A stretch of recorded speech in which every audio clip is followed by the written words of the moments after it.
రెడ్డి దిగిపోయే ముందు మనకి అదేది మురారి సినిమాలో గుర్తుందా, నిరంతర అగ్నిహోత్రం 24 గంటలు వెలుగుతూనే ఉంటుంది వాళ్ళ ఇంట్లో దీపం, అఖండ దీపం. అలాంటి చేయించాడు అఖండ యజ్ఞం, 24 గంటలు వెలిగేటటువంటి యజ్ఞం. ఇప్పుడు అది తీసేసి మామూలు ఆద్యత సేవల్లాగా 2 గంటలు 3 గంటలు వచ్చి చేసుకునేటట్టు పోయాడు. తిరుమల తిరుపతి దేవస్థానం లాంటి పెద్దది అఖండ హోమం అంటే 24 గంటలు నిరంతరాయం జరపలేదా? అది ఎంత మంచిది లోకానికి. దాని గురించి అసలు ఎవడన్నా వార్త రాస్తున్నాడా, ఎవడన్నా పట్టించుకుంటున్నాడా అట్లాంటివి?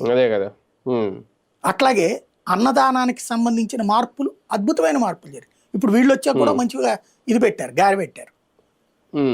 టిఫిన్ ఇవన్నీ ఎప్పుడు పెట్టారు?